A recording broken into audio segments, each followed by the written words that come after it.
Bienvenue sur Slower Stories. Je suis Claire, créatrice de contenus digitaux, fondatrice du Slower Yoga Club et de ce podcast. Très attachée au sud, je vis à son rythme et je prône un art de vivre slow. Le fil rouge des projets que j'entreprends, mon intention profonde de sensibiliser vers un mode de vie plus slow et de semer un peu de douceur autour de moi. Avec ce podcast, je souhaite, seule et avec mes invités, aborder sans tabou des sujets qui me tiennent particulièrement à cœur, comme la santé mentale, le bien-être et l'entrepreneuriat. Mais aussi, vous transmettre l'envie de croire en vous et en vos projets, parce que nous sommes toutes légitimes. J'espère que vous serez inspirés, plus apaisés et reboostés par ces épisodes.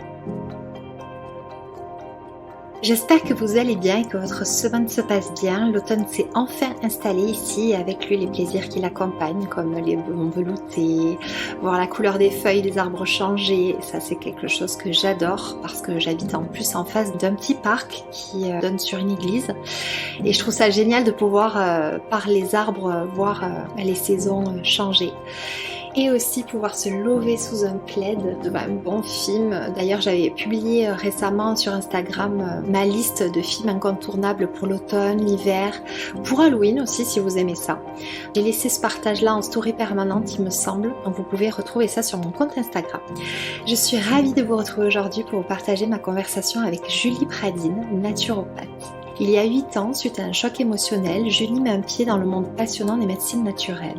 Ses voyages en Asie sont une révélation, elle commence à se former.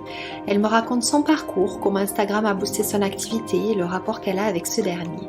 Avec Julie, on parle glucose et plus précisément du lien avec la dépression et l'anxiété. Je lui ai demandé de donner ses 3 meilleurs conseils glucose-friendly et c'est loin d'être les seuls conseils qu'elle partage dans cet épisode. Fidèle à elle-même, elle délivre avec passion de nombreuses informations pour préserver notre santé globale. Elle transmet une vision joyeuse et accessible de la naturopathie, sa bonne humeur et son énergie débordante sont contagieuses et ça fait du bien. Je suis très heureuse de vous proposer cette nouvelle conversation, j'espère que vous la trouverez aussi enrichissante et inspirante que moi. Bonne écoute!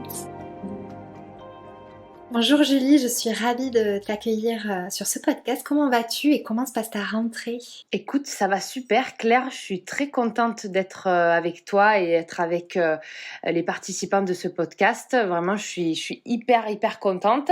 Je vais bien. C'est une rentrée un petit peu comme sur des roulettes. On va en parler aussi dans le podcast, je pense. On va filer des petites astuces aussi pour que tout le monde puisse passer un bon automne au chaud et en bonne santé. T'es pleine de good vibes, ça fait du bien. Il faut. Est-ce que tu peux me raconter ton parcours et là où tu en es aujourd'hui? Alors, moi c'est Julie Pradine, je suis naturopathe, créatrice de contenu sur les réseaux sociaux. Je suis également conférencière, formatrice et autrice de plusieurs petits bouquins. Mon parcours, il est assez atypique. Je me suis rendue à l'évidence des médecines naturelles par la suite d'avoir eu un choc émotionnel il y a 11 ans. Je suis tombée malade.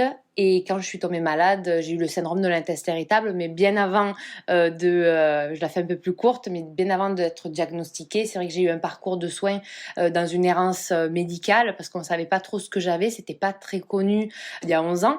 Donc c'est vrai que voilà, j'ai fait parcours aux urgences, parcours en gastro, parcours en dermato, parce que j'avais des énormes plaques sur le visage. Donc c'est vrai que je trouvais pas forcément de solution par rapport à ce que j'avais. On me demandait juste de déstresser, de me reposer à la maison. En errance médicale, vraiment. C'est panique parce qu'en plus, vu qu'on sait que l'axe cerveau-intestin, il est important, je me rajoute encore plus de stress de savoir qu'il fallait déstresser alors que je savais pas comment il fallait faire. Et ouais. Un cercle vicieux, quoi. Exactement. Donc du coup, c'est vrai que j'ai fait mes petites recherches sur Internet et j'ai tapé comment soigner l'intestin de manière naturelle. Et c'est vrai que je suis tombée sur l'Ayurveda et j'ai eu beaucoup de chance parce que j'ai fait des recherches sur l'Ayurveda et j'avais à l'époque j'étais animatrice, je donnais des cours de philo dans des écoles élémentaires, ateliers méditation, etc. Et en fait, ma collègue de travail, ma copine était indienne. Donc en fait, il s'est avéré que dans la même année, elle m'a proposé de partir avec elle, parce qu'elle prenait aussi des cours de danse là-bas, donc elle m'a proposé de venir avec elle, et j'ai pu du coup mettre le premier pied à l'étrier avec l'Ayurveda, où j'ai été dans un premier temps patient, et dans un deuxième temps où je me suis dit, en fait, je veux apprendre et je veux ramener ça rapidement en France, parce qu'il y a il y a un vrai quelque chose à récupérer et à partager en France, et surtout que c'était les premiers pas pour moi de la médecine intégrative. Donc j'ai connu ça déjà il y a 8 ans, où il y avait vraiment un médecin allopathique et un médecin naturel qui posait les diagnostics. Donc pour ça qu'il y avait des pathologies qui étaient un peu plus lourdes.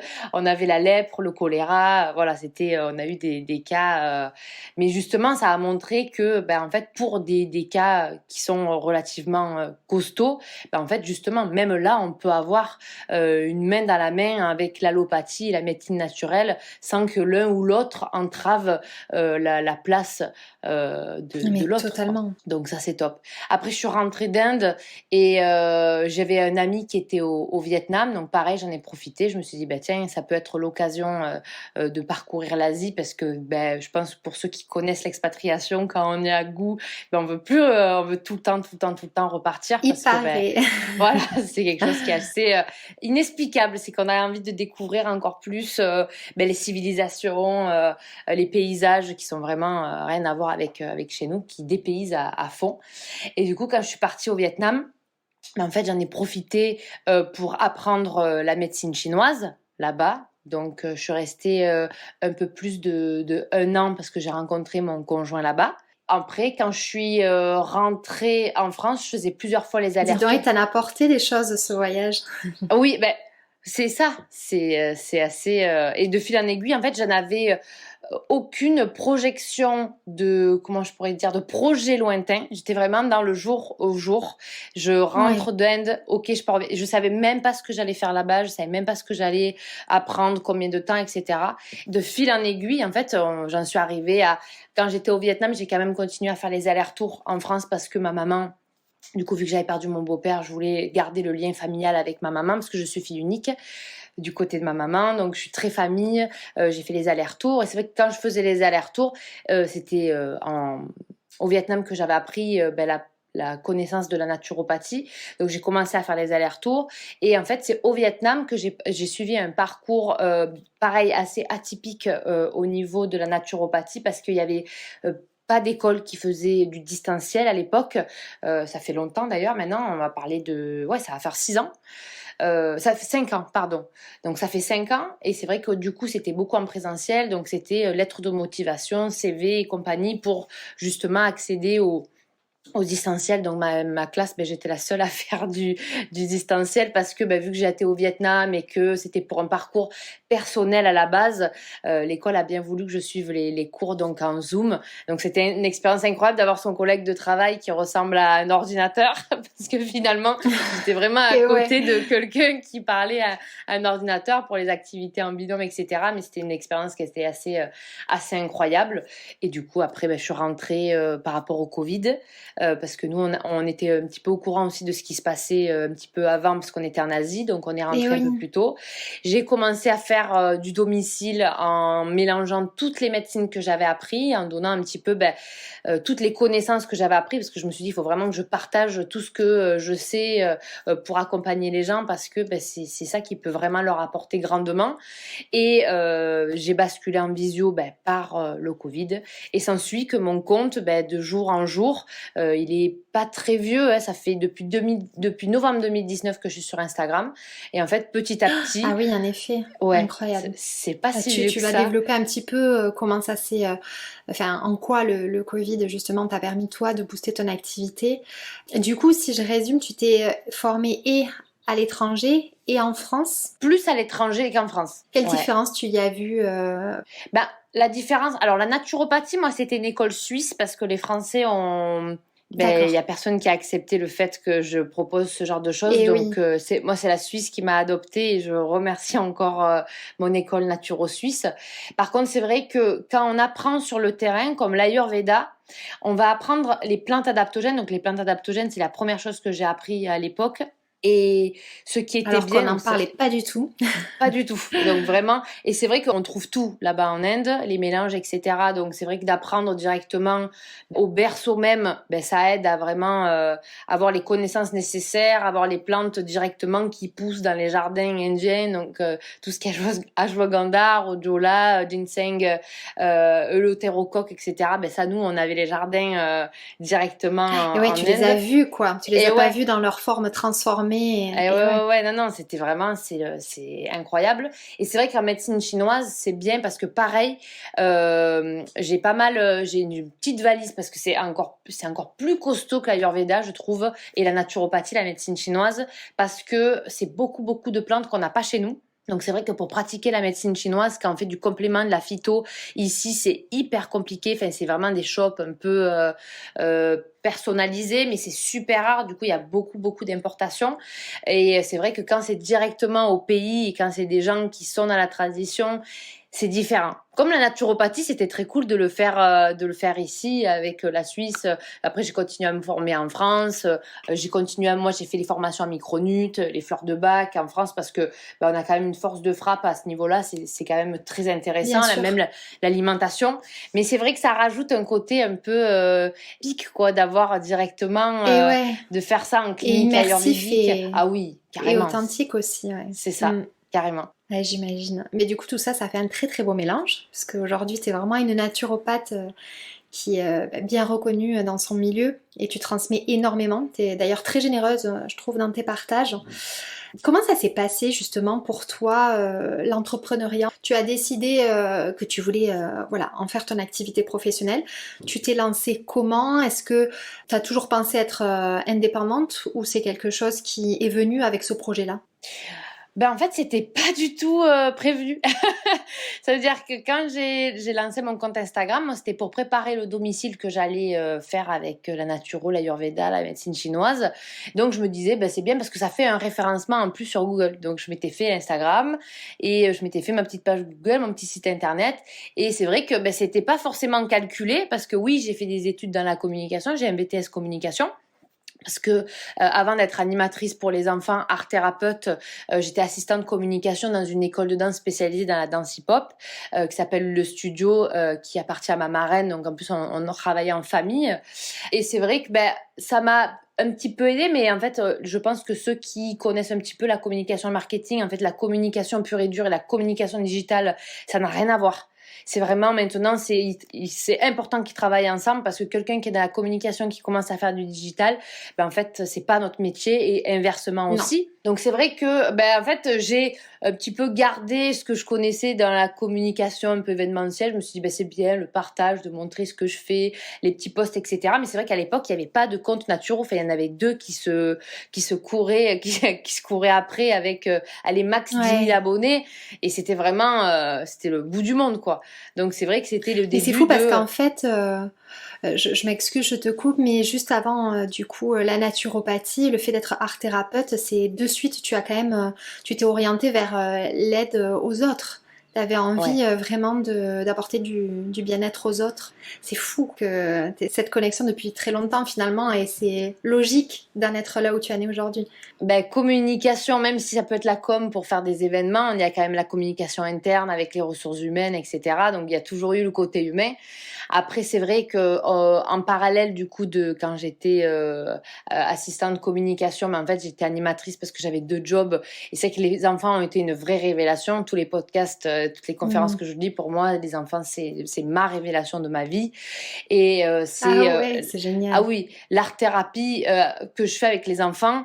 Il y a plein de choses que j'utilise encore en consultation avec mes demandeurs. Oui, avec mes consultations. Toujours, en fait, parce qu'on est de grands enfants. C'est juste qu'on est des vieux enfants, mais on reste des enfants. Et donc, c'est pour ça que les choses qui marchent sur les enfants, je te rassure, ça marche aussi sur les adultes. Et ils ne le voient pas forcément en consultation. Je sais où je vais pour les guider, où j'ai envie de voir. Et en fait, ça marche toujours autant. C'est génial, l'art thérapie. Tu me donnes envie de faire une consultation. Alors, franchement, Non, mais c'est génial. Mmh. L'art-thérapie, déjà, c'est très humain. Puis même pour soi, pour les personnes qui sont dans le développement personnel, qui sont dans les thérapies pour l'accompagnement, l'anxiété, le stress, les chocs émotionnels. Vraiment, je vous recommande, même avant la naturopathie aussi, parce que l'art-thérapie, c'est une façon de communiquer avec soi-même. Et il y a des choses on Ouais, pense c'est pas, mais complémentaire. c'est hyper complémentaire. Et du coup, voilà, je l'utilise aussi avec ma petite caisse à Génial. outils médecine naturelle. C'est super. Je suis désolée, du coup, je t'ai interrompu. Tu Pas peux, grave. tu peux reprendre sur le fait que voilà, c'était pas prévu au départ, parce que finalement, la naturopathie, comme tu as pu le dire au début du podcast, c'était finalement pour toi, parce Mm. que justement, tu étais dans cette errance médicale et que tu avais envie t'as eu une sorte de révélation et que tu avais envie d'en savoir plus. Du coup, voilà, tu as créé ce compte Instagram pendant le confinement et tu t'es mis à partager très généreusement sur tout ce que tu savais. Oui, parce que je me suis dit que ça manquait et en fait, c'est quelque chose qui est super important. C'est de toujours se mettre à la place de la personne que vous voulez cibler, que vous voulez apporter des solutions, des informations, etc. Je me suis dit, bon, ben moi, Julie Pradine, je me lance dans voilà, les médecines naturelles. Qu'est-ce que j'ai envie de voir dans un compte Instagram qui pourrait m'apporter?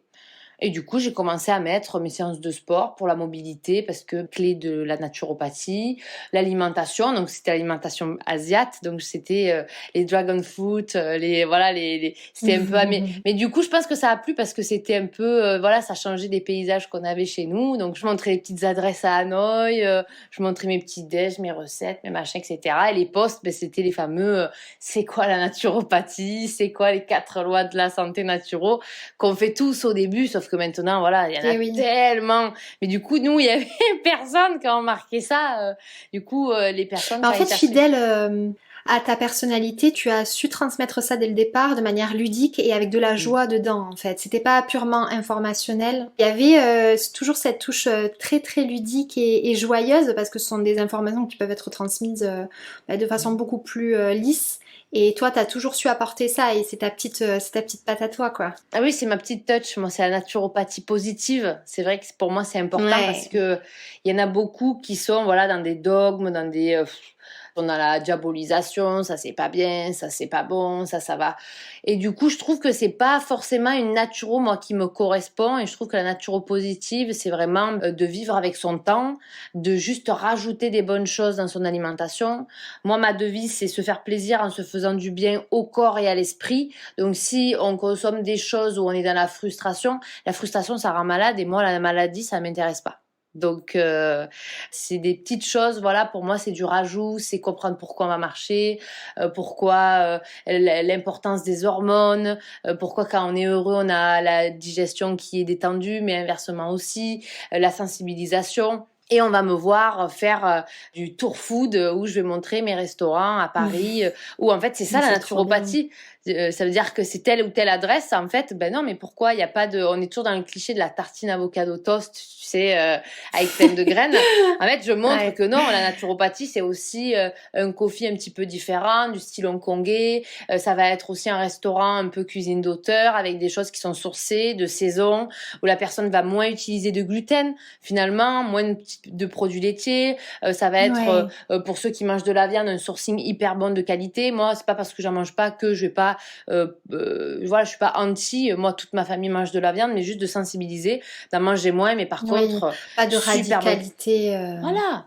Je pense que la Oui. En radicalité, fait, transmettre, pareil. parce que finalement, c'est une manière de communiquer, hein. Certaines personnes le font avec l'écologie, de transmettre des informations qui sont anxiogènes et alarmistes.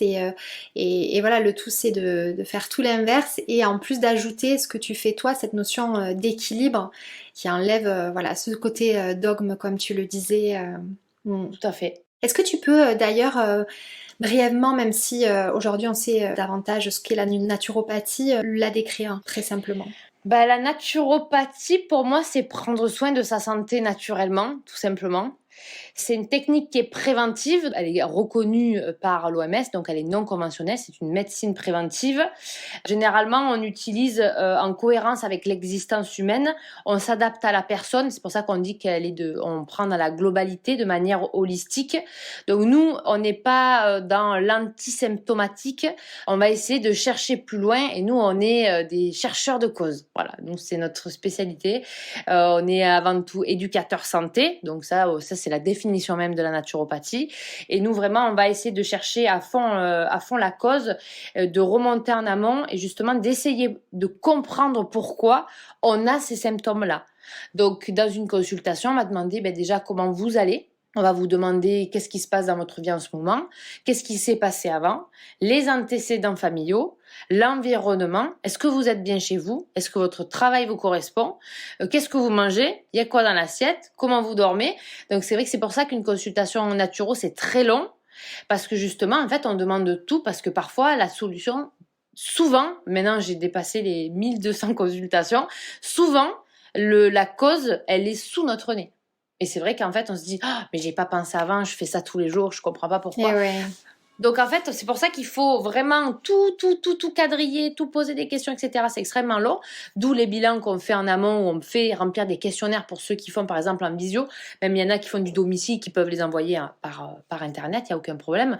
Mais c'est vrai que ça nous fait tout petit peu gagner du temps. En tous les cas, on va reprendre le questionnaire ensemble. Mais au moins, c'est vrai que quand on établit quelque chose, déjà, je regarde le bilan, je dis OK, on va partir sur ça, OK, je prépare. Il y a des connexions qui se font. Tout à fait. Et ta première consultation, du coup, tu l'as lancée après le confinement ou pendant le confinement? Juste avant le confinement.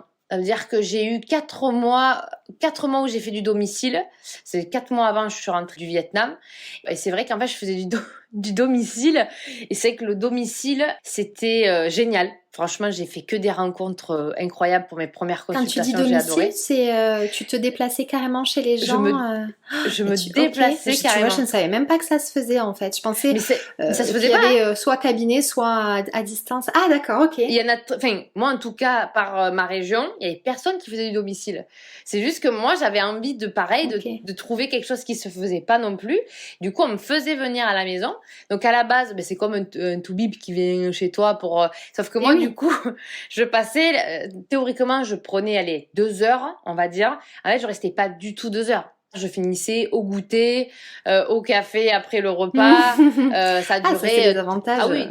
Je passais ou la matinée ou l'après-midi avec la consultation. Ah oui, c'est impossible. Alors du coup, ce qui est génial, c'est que tu pouvais en plus voir le cadre de vie de la personne, ce qui rentre en compte un peu dans ton analyse. Donc. C'était trop bien, parce que du coup, à la base, on était juste assis en tête à tête pour discuter un petit peu de la consulte, et ça finissait dans la cuisine, dans les placards. Alors ça, c'est ça, ça, c'est ça, ça, c'est ce qu'il faut remplacer, ça, c'est bon, ça, c'est machin.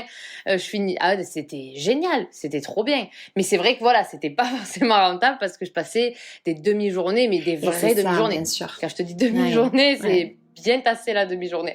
Mais c'était que des belles rencontres parce que je me souviens de toutes celles que j'ai rencontrées finalement à mes débuts, quoi. Parce qu'en plus, on a toujours le syndrome de l'imposteur au début. Et c'est vrai qu'on veut donner un maximum d'infos. Donc déjà que j'en donne beaucoup, je pense mes consultations, si elles écoutent, elles savent. Je donne beaucoup d'informations parce que je me dis au maximum, on sait. Au maximum, on a envie de mettre plein de choses parce qu'on a les raisons pour lesquelles on va les faire.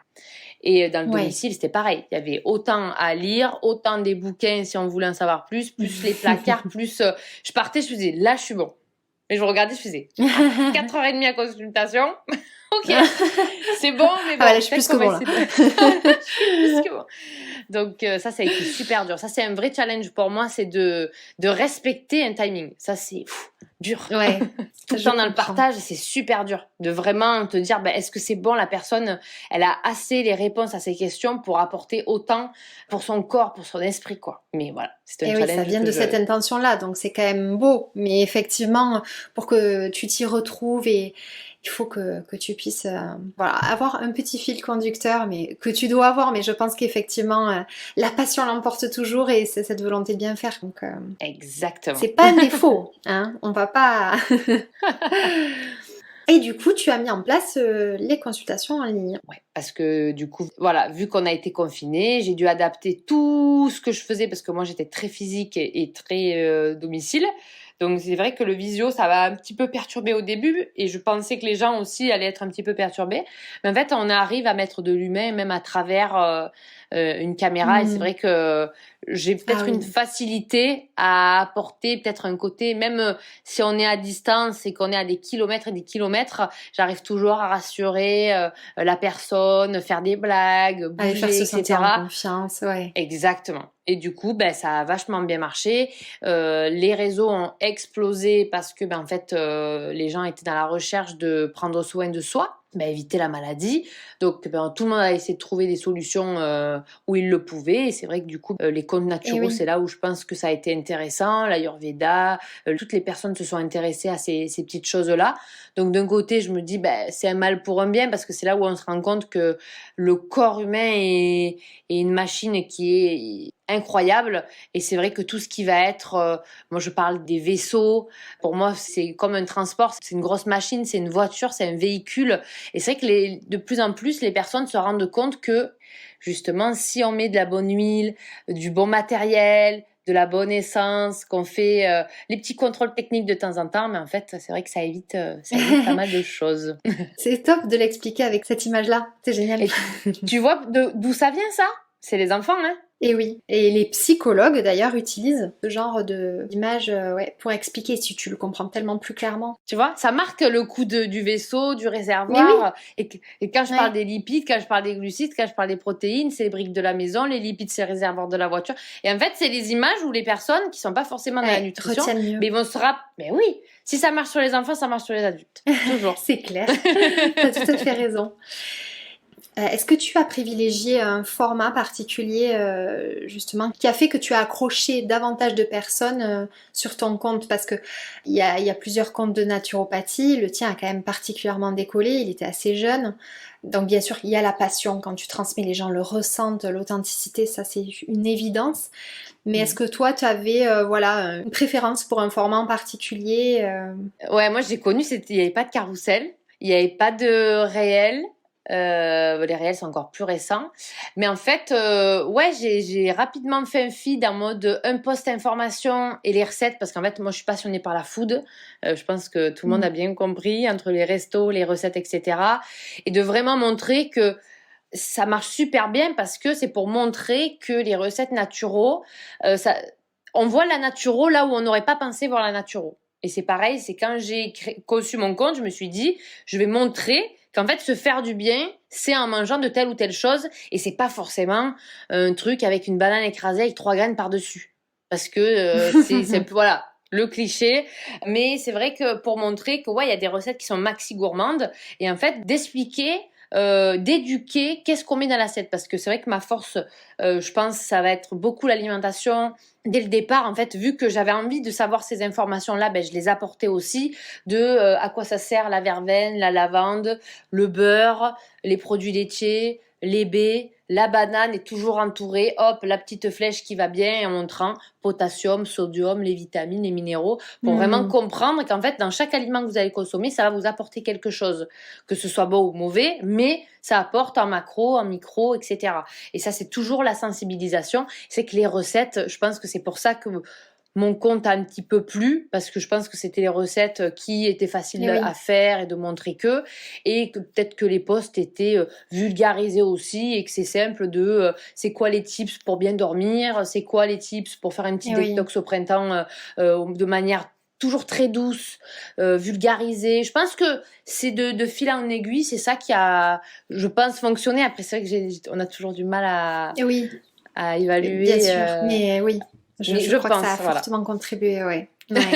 Et après, c'est ça qui est magique, c'est qu'on peut faire une activité similaire, mais tu ne transmettras jamais de la même manière que l'autre personne. Et on a tous une vision différente. Et heureusement, j'ai envie de dire. C'est tellement important de jamais faire comme le voisin, jamais, jamais, jamais. Inspirez-vous, regardez tout ce que vos confrères et vos consoeurs font, soutenez-les. Moi, je suis toujours en train, tous mes favoris Instagram, c'est tous mes confrères et tous mes consoeurs. Et j'essaye tous les 2 jours d'aller liker les posts, d'aller commenter, de les partager, parce que c'est vrai on a tous besoin. Mais c'est hyper important parce qu'on est dans la même cause, on fait la même chose et on est dans le même combat de faire connaître la naturopathie. C'est nous-mêmes, on se met des bâtons dans les roues. C'est bon, il y a assez de gens qui nous en mettent, quoi. Ouais, d'accord. Donc pour moi, le soutien Oui. d'avoir un message de mes consoeurs, moi ça me fait toujours plaisir. Et moi, ça fait partie de mes rituels de la semaine, c'est de soutenir mes confrères et mes consoeurs, petit réel, coucou, etc. Parce qu'on sait que l'algorithme, ben, il est pas cool. Donc c'est vrai que c'est toujours bien d'avoir le petit message, rien que d'avoir de sa team, quoi. Moi je trouve ça incroyable. C'est vrai que tout le monde le fait pas, mais tout le monde se plaint de pas en recevoir, de moins avoir de likes, mais moins de commentaires. Oui. Mais en fait, je pense que la moitié des personnes que je vois, ils le font pas, quoi. Donc, moi, je montre justement que, vas-y, il faut liker, il faut partager, il faut aller visiter, faut soutenir. Et j'ai toujours soutenu, partagé, etc. Toujours beaucoup d'inspiration parce que je suis toujours admirative du travail que font mes consoeurs et mes confrères. Je les adore. Mais toujours être dans il faut que ce que je crée me ressemble. Qu'est-ce que ce mois-ci, j'ai envie d'apporter en connaissance que moi, j'aimerais avoir ce mois-ci. Tout simplement. Si vous faites comme le voisin, les mêmes postes que le voisin, c'est le voisin qui va fonctionner, ça sera pas vous. Ouais, c'est un conseil précieux. Il peut paraître évident et pourtant, parfois, on peut s'égarer et c'est un très bon rappel. Merci, Julie. Merci beaucoup. Est-ce que tu peux me dire quelles sont pour toi, même si on le comprend un peu à travers nos échanges, quelles sont les valeurs que tu souhaites transmettre avec ton activité? Le premier mot qui me vient tout de suite, c'est l'humain. Humanité, humain. Pour moi, c'est pareil, c'est des choses que j'ai eu la chance de pouvoir partager énormément avec les enfants, un sujet philo et un sujet méditation, parce que je pense que l'humanité, c'est quelque chose qui est clé pour avancer et d'éviter cette vision de l'individualisation, de penser. On peut penser à soi parce que on est la personne la plus importante de sa vie et sans nous rien n'est possible. Et je dis toujours à mes consultations, vous êtes vos meilleurs amis. Qu'est-ce que vous avez envie de faire aujourd'hui pour vos journées de repos? Allez balader. Vous êtes jamais seul, vous êtes avec vous-même. Donc même si vous avez l'impression d'avoir un silence, vous vous accompagnez, vous avez votre corps et vous avez votre âme, vous avez votre esprit qui est en symbiose avec vous. Donc ça fait 2. Donc c'est pour ça que c'est important de se chouchouter, que l'esprit chouchoute son corps, mais que son corps chouchoute l'esprit. Ça va ensemble. Oui. Donc pour moi, c'est vraiment le côté humain de s'apporter, de s'écouter, d'écouter l'autre. Je parle toujours de Miles. Je me dis, quand on apporte des petites choses au quotidien à une personne qu'on va croiser dans la rue, qu'on va aider, qu'on va ramasser un petit papier, j'en sais rien, qui a tombé de sa poche, ou des consultations, ou d'apporter des connaissances, une écoute, une présence physique, etc. Pour moi, on gagne toujours des petits miles et on se dit, bah tiens, c'est déjà ça en plus. Et je me dis que si, voilà, il peut que m'arriver de belles choses parce que je me rajoute des bons points à la vie. Et quand je partage, quand j'apporte du bien, etc., que je fais au maximum, je me dis, allez, je gagne des petits points miles sur ma carte, et allez, on y va, ça fait ça de plus, et on avance, et c'est une question d'énergie, c'est-à-dire que quand on en donne, généralement, et je suis bien placée pour le savoir, et j'ai énormément de chance, j'en reçois énormément. Vraiment par rapport à mon compte, par rapport aux messages privés, par rapport à ma communauté, mes commentaires, les partages, mon entourage, ma famille, mes amis, etc. Quand on apporte énormément de bons, c'est vrai que des fois, on peut être en down. Moi, ça m'arrive. J'ai eu une énorme dépression quand j'ai perdu, quand j'ai eu un choc émotionnel. J'ai perdu mon beau-père d'un accident de moto. Je sais ce que c'est de vivre des expériences qui sont très difficiles. Mais vous avez le droit de vous retrouver seul, d'avoir besoin de vous retrouver. Moi, c'est beaucoup les balades. Moi, c'est ma chienne qui m'apporte énormément. Voilà, c'est quelque chose qui, mes animaux, j'ai un poney, mes poules, etc. Hop, je me recharge mes batteries au milieu de mes arbres, au milieu de mes balades et paf, je reviens, consultation, mes batteries sont chargées, on y va, on donne de l'énergie, etc. Et en fait, à chaque fois, on en reçoit de l'énergie. Donc hop, donc on a le droit d'être pas bien aussi, parce que c'est vrai qu'on est toujours dans la communication positive, ouais, on n'a pas le droit d'être pas bien, etc. C'est faux, c'est complètement humain. Les animaux eux-mêmes ont des downs, nous on a des downs, ça fait partie de nous. Donc, c'est pas grave, c'est juste qu'il Ah, faut apprendre à... Et surtout, ça va à l'encontre, je l'ai compris à force pareil d'années de réflexion et de développement personnel, c'est qu'on rejette énormément ces émotions négatives, c'est presque instinctif en fait. Pourtant, c'est ce qui nous pose le plus de problèmes sur le long terme. C'est de toujours rejeter ces émotions négatives parce qu'elles sont inconfortables et on nous apprend pas assez l'inconfort. Complètement. Il faut réussir à les accepter et c'est comme ça qu'en plus elles passent beaucoup plus vite. Complètement. Mais c'est pas Et évident. c'est vrai, ouais. Mais c'est par les épreuves Ouais. difficiles qu'on touche le fond de la piscine et qu'on remonte à chaque fois, je dis.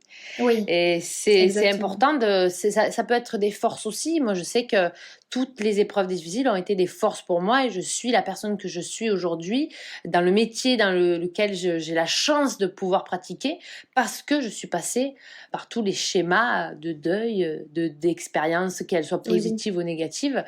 C'est ça qui nous fait qu'on est des personnes uniques et que l'on est là où on est aujourd'hui. Donc, ouais. Pour revenir à la naturopathie, je voulais qu'on parle ensemble du glucose dont on a énormément entendu parler cette année et un peu l'année dernière. On entend un peu tout et son contraire.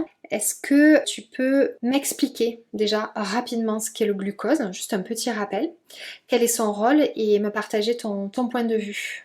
Alors, petit rappel, donc le glucose, c'est un sucre simple ou monosaccharide qui appartient à la famille des glucides. Donc, on retrouve dans l'alimentation, généralement liés un peu plus à des glucides qui sont plus complexes.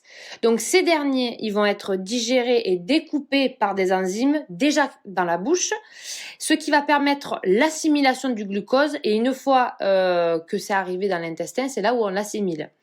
Le glucose, il peut être ensuite brûlé, mais aussi transformé en gras ou en glycogène qui est stocké dans les muscles, mais aussi dans le foie. Et c'est là où ça va poser problème, on va le voir ensemble. Donc, on rappelle le rôle du glucose. C'est le principal, théoriquement, carburant de l'organisme, principalement parce qu'on va en parler juste après aussi. Ça nourrit et ça maintient une énergie au niveau du cerveau, mais pas que. Ça va être aussi une petite partie des reins et des globules rouges. Ça apporte de l'énergie, mais ça peut aussi nous faire perdre de l'énergie quand on consomme des indices glycémiques trop élevés. Ça aussi, on va le voir. J'ai eu. On va, donc, petit rappel où on trouve ces fameux glucides. Donc, ces glucides, on les trouve dans toutes les céréales, blé, riz, avoine, orge, seigle, toutes les légumineuses, fèves, haricots secs, pois cassés, lentilles, tous les tubercules, patates douces, pommes de terre panées, carottes, betteraves, etc. Tous les légumes, tous les fruits, le miel, tous les sucrants, même les sucrants naturels et les aliments transformés. C'est-à-dire partout. Donc, c'est ça le problème, c'est que toutes les sources de glucides ne se valent pas. Blé, riz, maïs, céréales, pommes de terre, avoine sont des indices glycémiques élevés qui vont malheureusement nous apporter trop de pics glycémiques dans notre alimentation au quotidien. Et en fait, c'est l'alimentation qu'on a tous les jours. C'est-à-dire qu'on a la tartine le matin avec les pains au chocolat, les croissants. Le midi, on a quiche, pizza, taboulé, avec en plus des légumes, salades, etc., fruits. On a le petit goûter à 4 heures avec le blé et le sucre. Et le soir, rebelote. Donc en fait, on consomme beaucoup trop de glucides par rapport à ce qu'on en devrait. Et bien sûr, il y a le sucre ajouté qui sont présents dans tous les plats industriels tels que les bonbons, les biscuits, les sodas et les autres plats préparés. Donc vraiment, comme je disais tout à l'heure, avec le riz, la pomme de terre, etc., la notion d'indice glycémique, c'est le plus important. Mais du coup, c'est là où tout est la difficulté, c'est d'avoir des aliments qui vont libérer du glucose lentement pour éviter une hyperglycémie qui justement va provoquer une somnolence après les repas qui aussi perturbe les hormones, c'est-à-dire que quand on a une augmentation de l'insuline, l'hormone du pancréas, ça va exciter aussi notre cortisol, l'hormone du stress. Et si ça augmente le stress et le cortisol, ça peut perturber la thyroïde, ça peut perturber la dopamine. Généralement, ça baisse la dopamine. La dopamine, c'est l'hormone du bien-être. La thyroïde, elle est régie aussi sur l'émotionnel. On a la progestérone, la testostérone, les œstrogènes. Il faut vraiment bien rappeler que le corps régit d'un système endocrinien. Parce que c'est vrai que quand on travaille que parce qu'on a un cortisol trop élevé ou des œstrogènes trop bas, etc., on va remonter les œstrogènes, on va baisser le cortisol. Mais en fait, ça peut venir de notre part. C'est-à-dire que vraiment, c'est pour ça, d'où l'intérêt de chercher la cause, de travailler sur toutes les hormones, tout le système endocrinien ensemble, parce que tout régit ensemble, c'est super important. Donc, ce qui va être important, en conclusion, c'est pas le problème, c'est pas la quantité, mais ça va être la qualité. Donc, pour rappel, on considère que par jour, on ne devrait pas dépasser 100 grammes de glucides. Ces glucides vont être issus de sources naturelles riches en fibres. C'est pour ça qu'on va faire attention au maïs, au riz, au blé, parce qu'il n'y a plus de fibres à l'intérieur. Donc malheureusement, on va éviter d'en consommer au petit déjeuner, en début de repas. On va privilégier plutôt les bols de crudités ou peut-être après une séance de sport quand on a besoin des glucides. Mais vraiment, d'avoir cette conscience de savoir consommer ce genre d'aliments, mais de pas tous les consommer en même temps, ou les consommer quand vraiment on va avoir un exercice physique, quand on va avoir un examen, quand on va avoir un rendez-vous difficile, parce que le cerveau, c'est un organe. C'est-à-dire que le cerveau, c'est un petit bonhomme qui pédale en même temps, tout le temps, tout le temps, tout le temps. Donc c'est vrai qu'il a autant besoin de carburant que si vous avez fait une randonnée, si vous êtes allé marcher, si vous avez étudié, etc. C'est exactement la même chose. Donc c'est pour ça qu'il faut surtout pas couper les glucides, mais il faut vraiment apprendre à justement se dire, si j'ai une journée au repos où je bouge pas de la maison, je suis en mode canapé, il pleut, etc., là, on n'a pas forcément besoin de glucides. C'est comme si on faisait le plein d'une voiture pour qu'elle reste garée dans le garage. Ça ne sert à rien. C'est-à-dire qu'on va stocker pour rien. Donc, on met du carburant dans le réservoir que quand on sait qu'on va rouler avec. On sait qu'on va réfléchir, paf, je prends une source de glucides. Et quand bien même, j'entends beaucoup de personnes qui disent « Ouais, j'ai coupé les glucides, j'ai arrêté les glucides ». C'est faux parce qu'il y en a partout. Les fruits, il y en a. Les légumes, il y en a partout. Donc en fait, même les personnes qui, en cétogène, ils consomment encore des glucides parce qu'ils sont obligés de consommer des fruits et des légumes. Il y en a vraiment toujours, même dans certains aliments, certaines protéines, que ce soit les protéines légumineuses, céréales, tous les végétariens.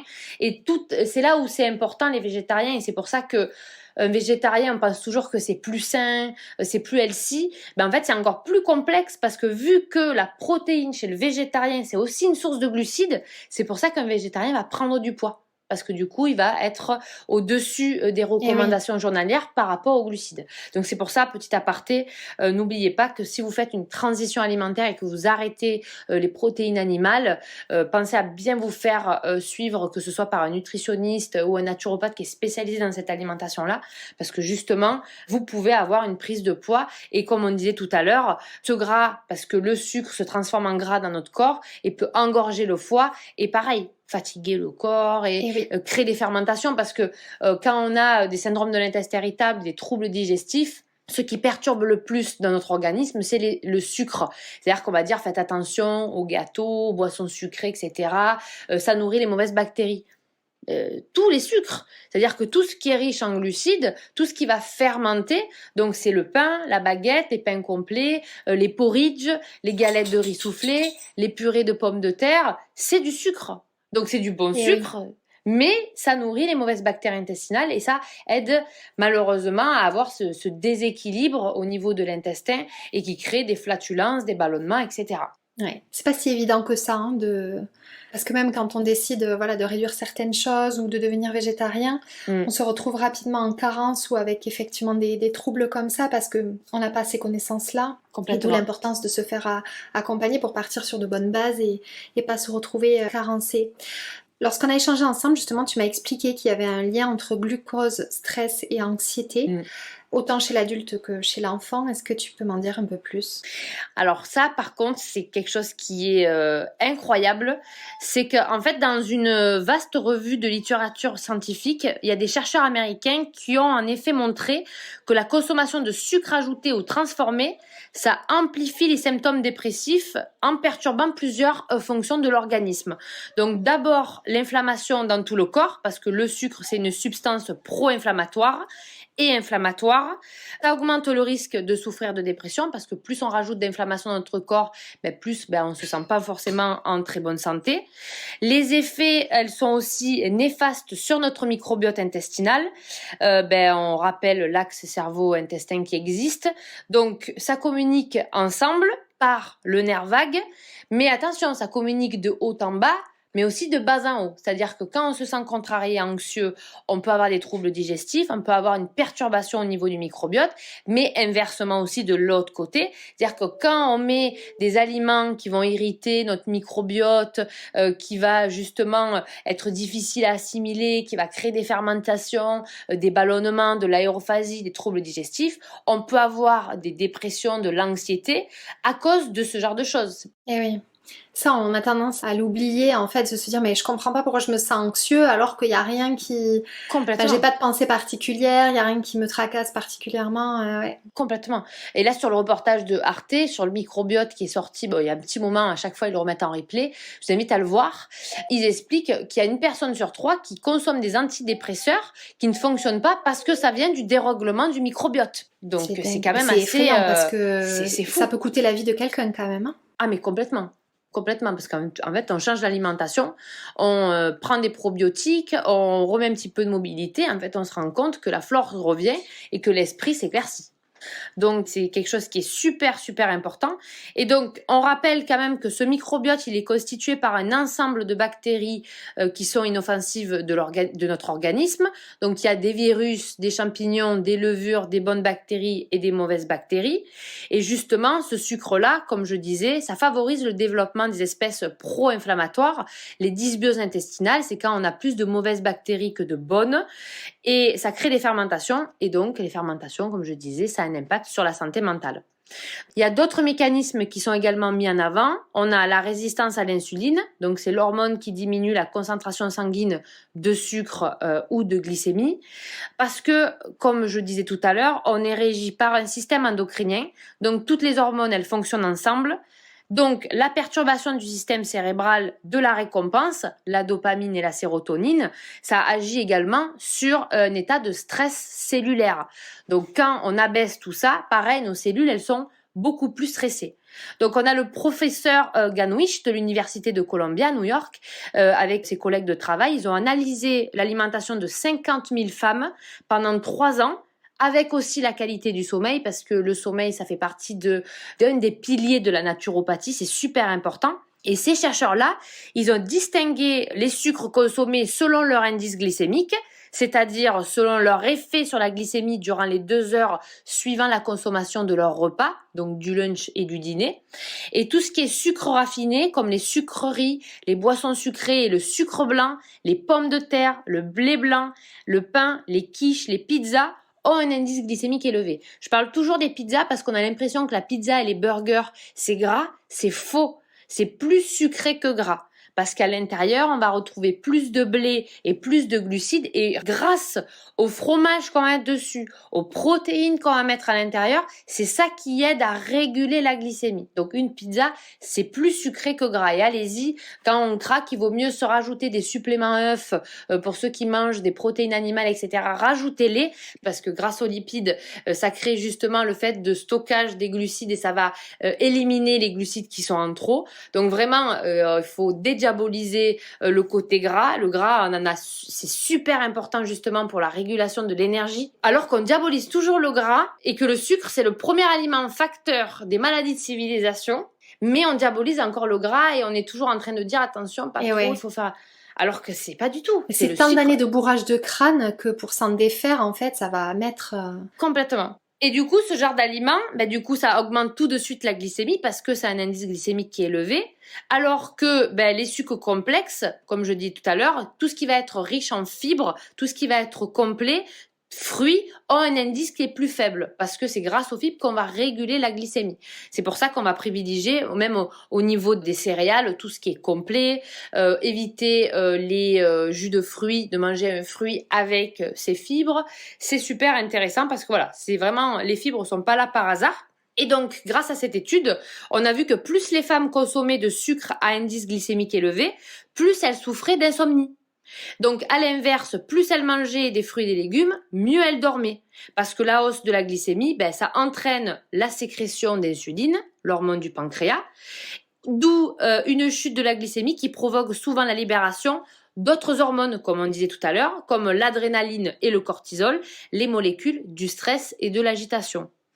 pour conclure cette étude, trop de sucre, ça va amplifier un mal-être général qui va être susceptible d'augmenter le risque de dépression et de troubles du sommeil, sans qu'on connaisse forcément, sans qu'on sache le seuil maximal à ne pas dépasser, parce que vu qu'on ne peut pas donner de recommandations fixes, vu qu'on ne fait pas la même chose tous les jours, c'est-à-dire qu'on ne peut pas recommander... Comme je te disais, 200 grammes de glucides par jour. Nous ne faisons pas la même activité physique, le travail physique, on est tous différents. Donc c'est pour ça qu'ils ils se tirent les cheveux parce qu'ils n'arrivent pas à donner de recommandations, comme par exemple les protéines. Théoriquement, c'est 1 gramme de protéines par kilo de poids de corps pour une personne normale qui va un petit peu marcher de temps en temps, etc. Et après, on parle pour activité sportive, etc. On va passer à 1,5, 2, mais c'est simple. Les glucides, ça n'a rien à voir. Donc c'est pour ça c'est pour ça qu'il y a une vraie sensibilisation et que c'est un sujet qui me touche particulièrement, le glucose par rapport à ça. Donc juste pour ceux qui écoutent ce podcast, essayez de trouver, il y en a partout sur internet, des tableaux avec les aliments à indice glycémique élevé. Et comme ça, c'est juste pour vous faire une idée que dans le top 10 des aliments les plus forts en indice glycémique élevé, vous allez vous apercevoir que c'est pas les aliments où il y a du sucre dedans. C'est-à-dire que dans le top 10, purée de pommes de terre, riz gluant, porridge, riz soufflé, riz au lait et en numéro 1, glucose, quoi. Enfin, moi, je trouve ça fou. Donc, on n'est pas là pour supprimer, mais justement, tu m'avais demandé 3 bonnes pratiques glucose-friendly qu'on pouvait utiliser. C'est ça, c'était ma prochaine question. Voilà. Et par rapport à ces 3 tips, en fait, c'est juste ce qui va être important. Donc, en top 1, pour les conseils, on va parler de l'ordre des aliments. C'est-à-dire que l'ordre de consommation en chrononutrition, il est super important. C'est-à-dire qu'on va toujours recommander un petit bol en entrée avec le plat et si on a envie une petite touche de sucré, mais très important cet ordre-là, entrée plat dessert, parce que dans l'entrée on va consommer tout ce qui va être cru, donc on va pas dépasser les 2 légumes ou fruits par repas de cru. Ça sert à rien les salades composées parce que plus on met d'informations, plus ça fermente, plus notre microbiote, on lui demande trop d'informations à trier, quelles vitamines, quels minéraux, qui c'est qui passe où, qui c'est qui passe pour le nettoyage, etc. Du coup, plus on fait simple, mieux c'est. Donc je dis toujours ou carottes râpées, ou betterave avec du persil, ou de l'avocat pour ceux qui en mangent, ou de la mâche avec un petit bout de pomme, hop, on s'arrête.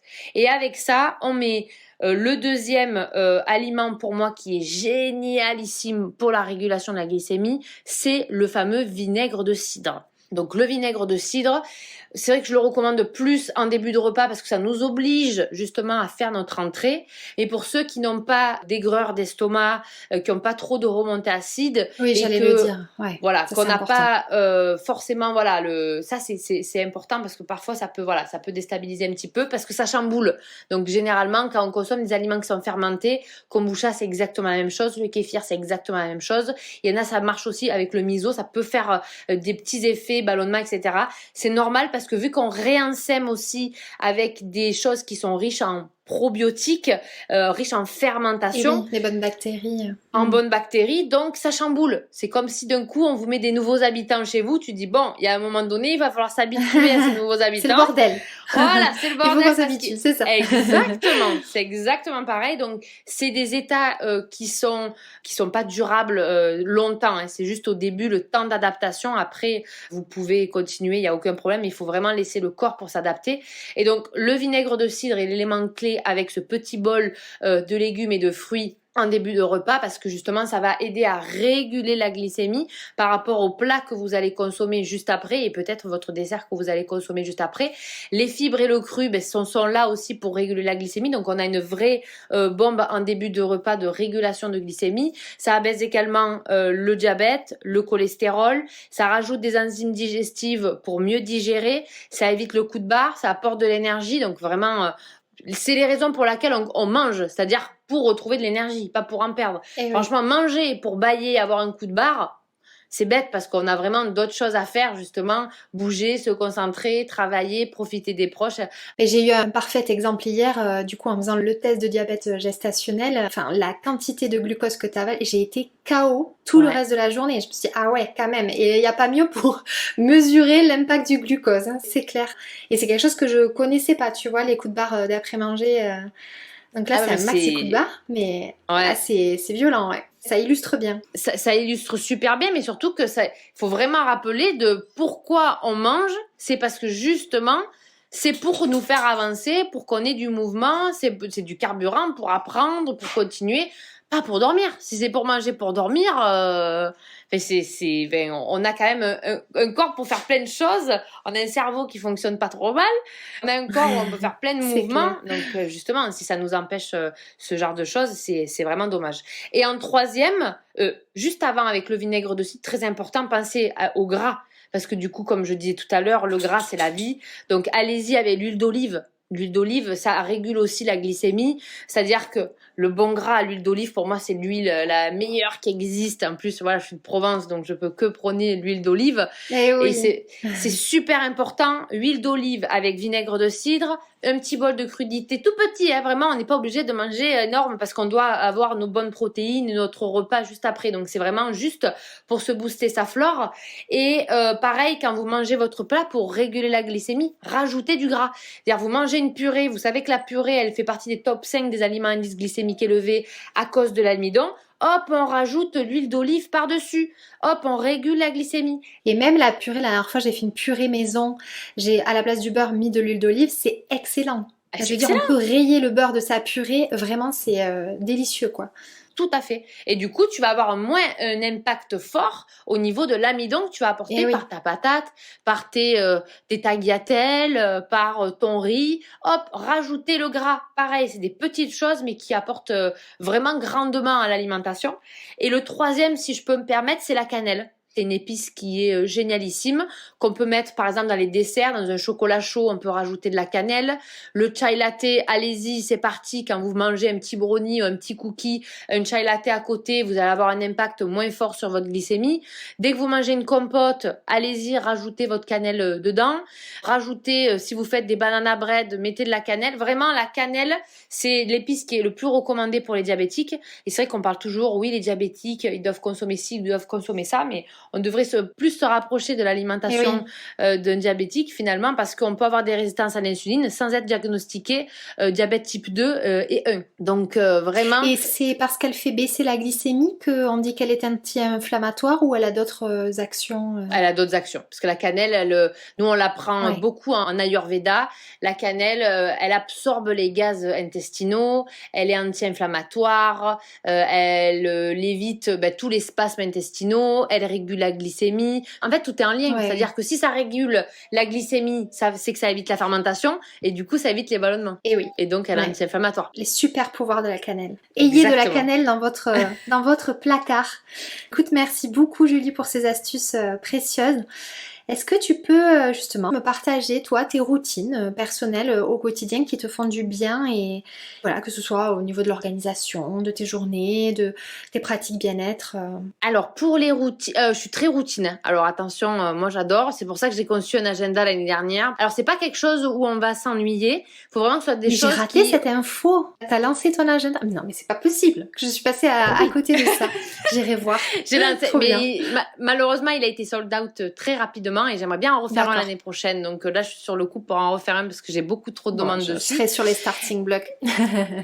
Et voilà, l'organisation routine, c'est vraiment quelque chose que j'adore. Et parce que c'est la raison pour laquelle on se lève le matin, parce qu'on adore ce qu'on fait.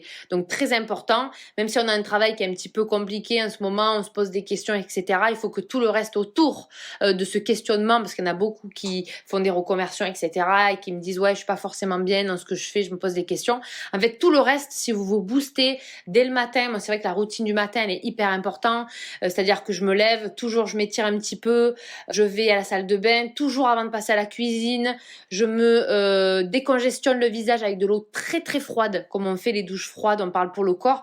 Mais le visage, c'est pareil, ça force à la cicatrisation. J'adore le faire.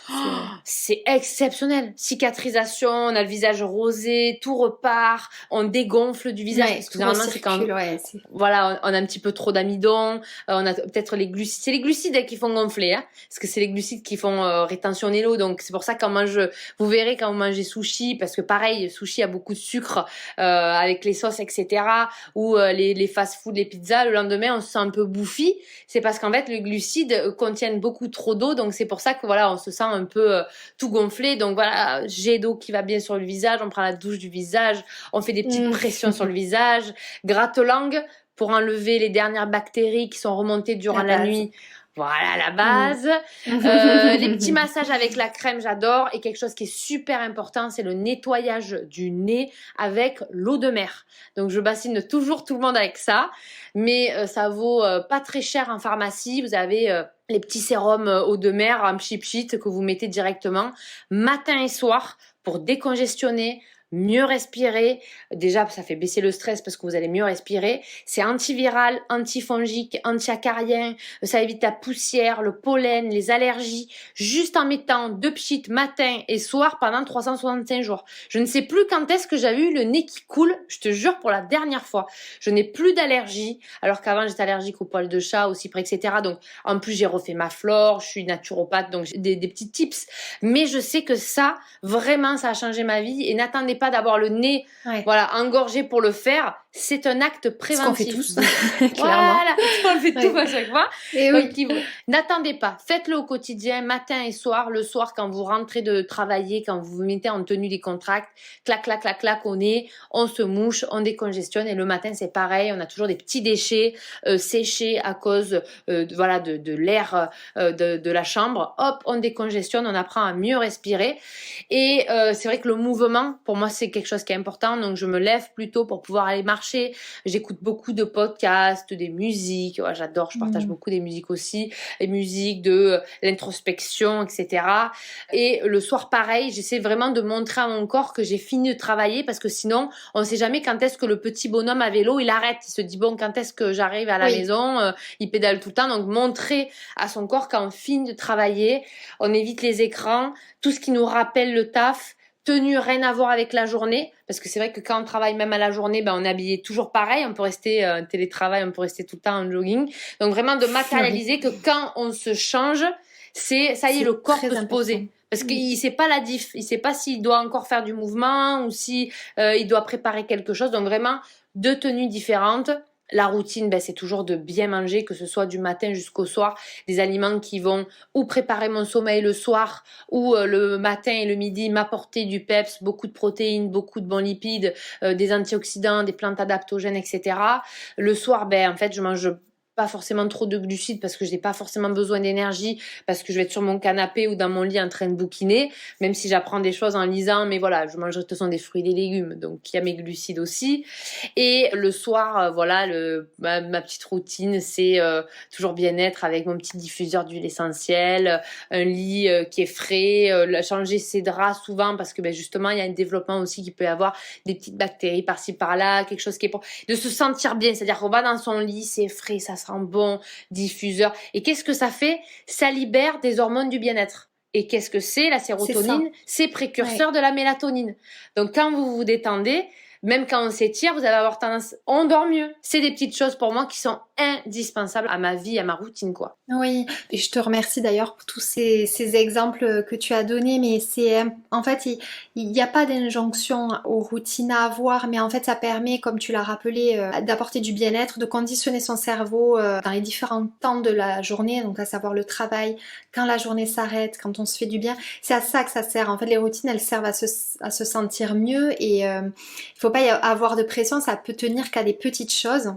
On n'est pas obligé d'avoir une routine longue comme le bras, mais en tout cas qui nous fait du bien et qu'on aura envie de refaire chaque jour. Parce que c'est ça l'objectif, c'est la régularité aussi qui fait qu'elles sont efficaces. Tout à fait. la régularité, il y a la saison, et s'il y a des choses qu'on a moins envie de faire et qu'on a envie de mettre d'autres choses en place, soyez flexible avec vous, rajoutez, modifiez. Gratte-langue, moi des fois pendant 3 mois je me fais pas de gratte-langue, je le rajoute, je me dis bah tiens à la place douche froide. Bon c'est un peu coriace, ça fait un mois que je fais ça, c'est un peu costaud, mais vraiment on s'habitue et c'est un pur bonheur. Mais vraiment tenter la douche froide, ça fait pas longtemps que j'essaye et c'est exceptionnel. Je n'ai vraiment, ça me fait même plus rien. Au début c'était, je me dis mais qu'est-ce que je suis en train de faire, et en fait maintenant si j'ai pas ma douche froide, mais je suis accro. C'est-à-dire si je le fais pas, ça va pas du tout quoi. Ça va pas du tout.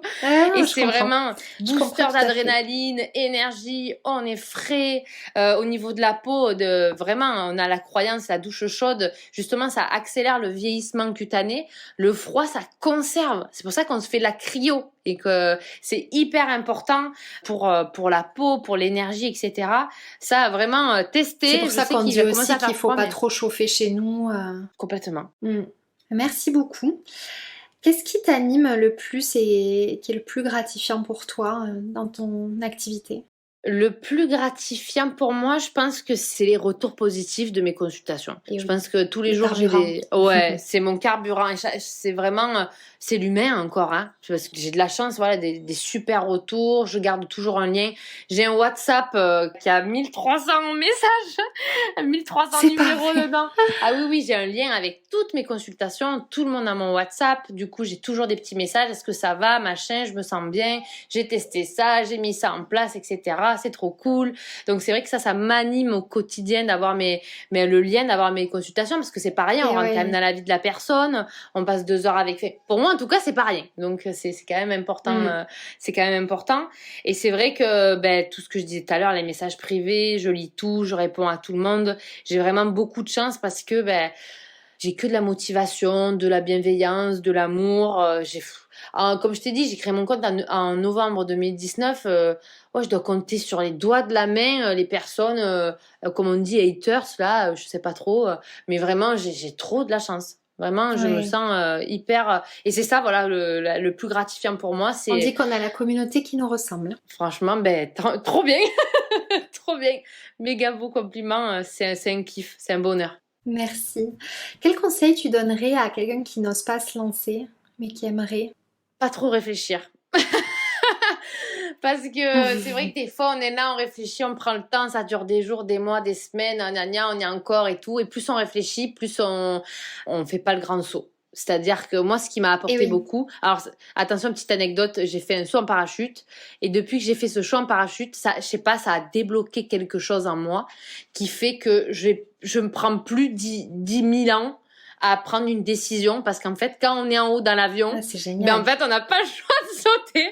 Voilà. Et le cerveau, c'est fou parce qu'il voit les personnes sauter et votre cerveau, il envoie non, c'est pas normal de sauter d'un avion.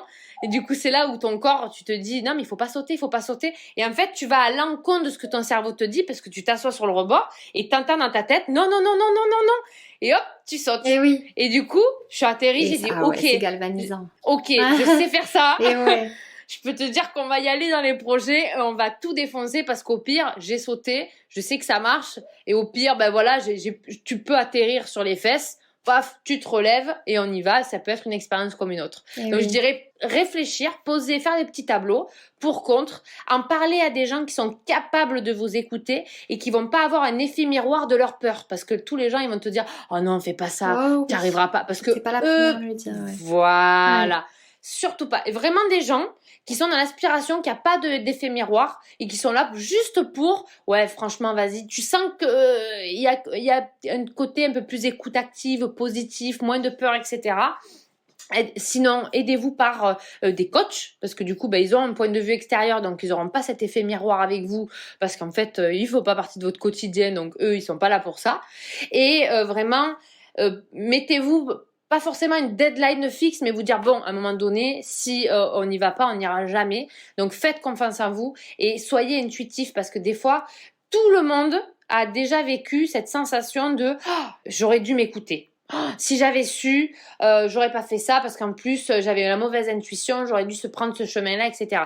Il n'y a pas de hasard. L'intuition, on ne sait pas de où elle sort, mais vraiment, écoutez-vous. Quand vous sentez pas quelque chose, oui. n'y allez pas. Vous le sentez. L'entourage, il vous dit, ouais, bon, je sais pas, attention, l'effet miroir, donc on prend en compte. Allez-y. Franchement, c'est le meilleur conseil que je peux donner. Je suis d'accord avec toi. Merci beaucoup. On va terminer avec le traditionnel petit quiz de cette émission. Je vais te poser des questions. Tu réponds du tac au tac. Ce qui te vient à l'esprit. C'est parti? Ouais. Un lieu ou un paysage qui t'inspire?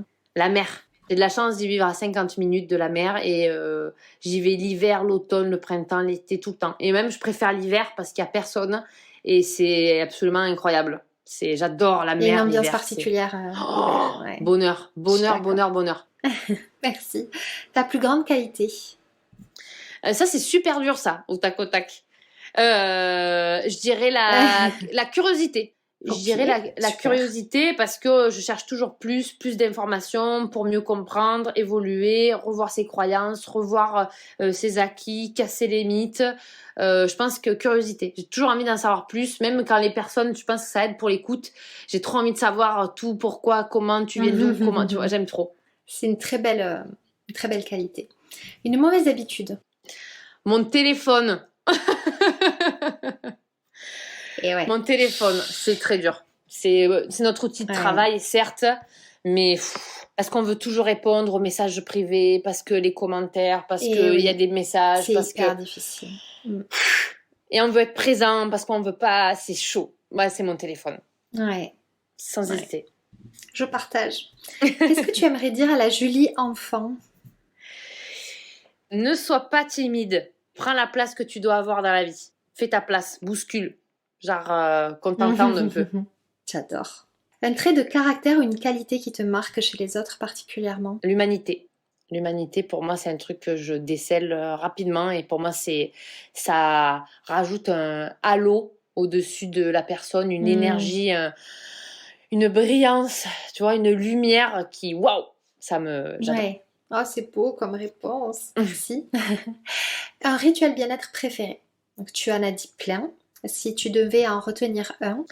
Moi, je dirais quelque chose que je recommande très souvent, c'est le massage Chin et Chang. Donc, je sais que ça peut, voilà, c'est pas très connu, mais ça commence à l'être. C'est le massage du ventre. Comme on disait tout à l'heure, le ventre est en lien avec le cerveau. C'est un massage qui remet un peu les pendules à l'heure, qui dénoue l'intestin qui est courbaturé, qui est tendu, et du coup qui fait lâcher prise au niveau du cerveau. Pour moi, c'est le massage. J'ai ma petite Morgane qui est ma petite fée qui vient tous les mois. C'est quelque chose qui fait partie de mes rituels, voilà, santé, investissement santé, qui est hyper important. Pour tout. C'est vraiment un massage que je devrais vraiment rituel, il est incroyable. Génial, merci. Un aliment indispensable? Kombucha. Kombucha, obligé. En plus, j'ai eu la chance de pouvoir collaborer pour faire un kombucha avec une marque que j'adore qui s'appelle Lou Kombucha. On a fait le premier kombucha bien-être. On pouvait rajouter un kombucha au quotidien. C'est riche en probiotiques, ça régule la glycémie, ça aide à la digestion, c'est bon, ça remplace un peu de l'eau, sortir un peu voilà des habitudes, des sodas, etc. Le kombucha, sans hésiter. Ah, trop chouette. Ta plus grande victoire?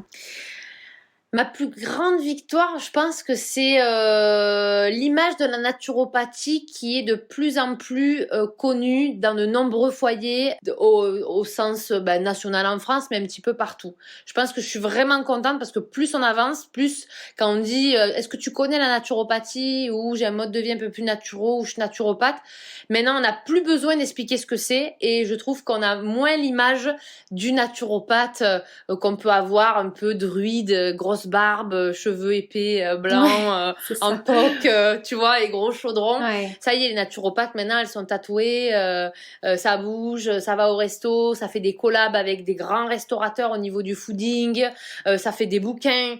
Ça, pour moi, c'est ma plus grande victoire, c'est de voir le monde de la naturopathie arriver là où il en est. Donc oui, chaque fois que on commence à être un peu plus connu au niveau de la naturopathie, il y a toujours des haters, il y aura toujours des gens, mais pour n'importe quelle profession, que ce soit même pour la médecine, pour les coiffeurs, il y a toujours des gens qui vont défrayer, mais on a quand même une connaissance maintenant, dans de plus en plus de foyers, on dit le mot naturopathie, la personne elle va dire oui je connais, et ça pour moi c'est la plus grande des victoires. Génial, merci. Est-ce que tu as une recommandation culturelle à partager, un livre, un podcast J'ai adoré ce livre, mais c'est vrai que j'en parle tout le temps, c'est un peu cliché, tout le monde l'a lu, mais je l'adore, c'est Kilomètre Zéro. Et non, tu sais que je ne l'ai pas lu. Oh là là, mais alors je l'ai pas lu parce que ça me fait peur en fait. Ça me fait peur les livres comme ça qui rencontrent énormément de succès. Tu sais, parfois j'ai peur d'être déçue et qu'ils soient surcotés en fait, tu vois. Mais toi, tu as adoré. Ah là là, j'ai adoré. J'ai adoré. Et pourtant, j'étais comme toi. Je me suis dit, ouais, vu comment tout le monde en parle, avec 50 nuances degrés, moi, j'avais pas du tout aimé. Je me suis dit, c'est quoi ce bouquin? Il avait fait best-seller. Mais alors, Kilomètre Zéro, franchement, c'est vraiment le bouquin, tu vas voir, et tout le monde fait la même chose. C'est-à-dire, tu le lis, t'as envie de le passer à quelqu'un qui en a besoin. Et c'est vraiment le livre où j'ai vu le plus circuler dans les maisons, entre copines, entre parents, etc. Incroyable, ce bouquin. Et en documentaire, moi, ce que j'ai beaucoup aimé, c'est le documentaire sur Netflix qui s'appelle Il, H-E-A-L. C'est sur la visualisation, les techniques développement personnel, pour montrer un petit peu l'alimentation. Et c'est que des personnes qui ont eu des cancers, des grosses pathologies, etc. Et qui ont mis des techniques EMDR en place. J'ai adoré. Je m'en rappelle, j'avais pleuré, j'avais adoré. Il est incroyable. J'avais vu ça dans l'avion en allant au Vietnam. Incroyable. Incroyable, incroyable. C'est noté. Merci. Est-ce que tu as un mantra qui t'accompagne au quotidien?